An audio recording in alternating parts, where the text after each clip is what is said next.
La non-violence définit une manière de lutter qui refuse de répondre à la violence subie ou de faire souffrir l'autre.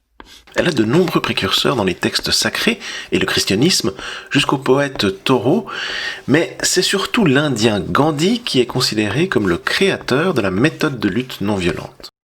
À la suite de Gandhi, Martin Luther King et d'autres ont été des références de la non-violence.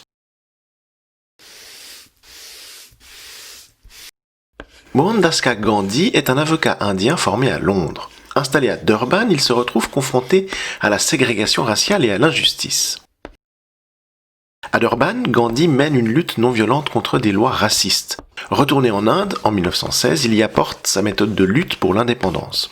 Il devient un leader moral incontesté. L'adhésion populaire indienne à la lutte non violente force le gouvernement anglais à des concessions, jusqu'à octroyer l'indépendance en 1947. Sans avoir jamais eu aucun statut officiel, Gandhi est assassiné en janvier 1948. La non-violence repose sur plusieurs postulats et propose des modes d'action.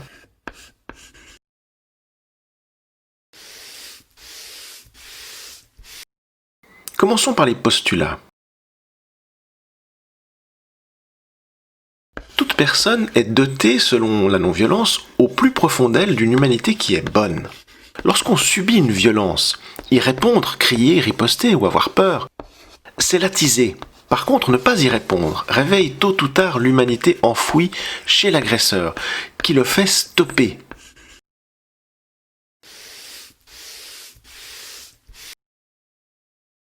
Il y a deux modes d'action, la non-coopération et la désobéissance civile.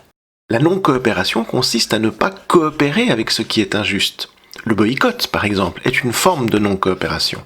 La désobéissance civile est une action de violer délibérément une loi injuste pour gêner ceux qui oppriment.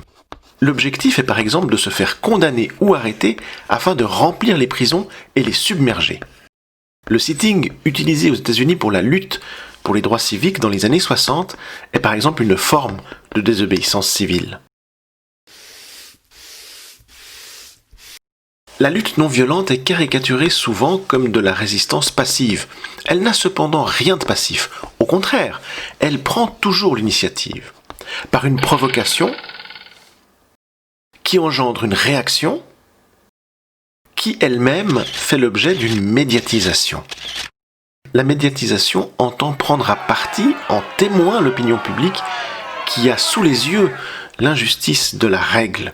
Une action non violente a pour but de rendre visible une injustice sans avoir recours à la violence.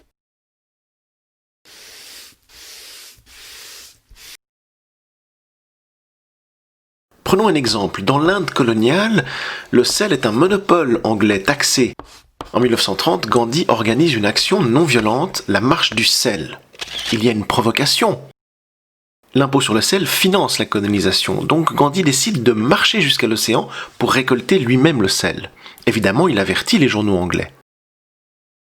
L'Angleterre, dans un premier temps, ne réagit pas. Après plusieurs semaines, les marcheurs arrivent à l'océan, sans réaction du pouvoir colonial. Alors ils récoltent le sel et le vendent sur la plage, ce qui est une action illégale. Toujours aucune réaction de l'Angleterre. La provocation s'intensifie. Les ventes se multiplient, la presse s'interroge, mais que fait l'Angleterre? À tel point que finalement, l'Angleterre décide de réagir et d'appliquer la loi. Appliquer la loi implique d'emprisonner ceux qui contreviennent à la loi.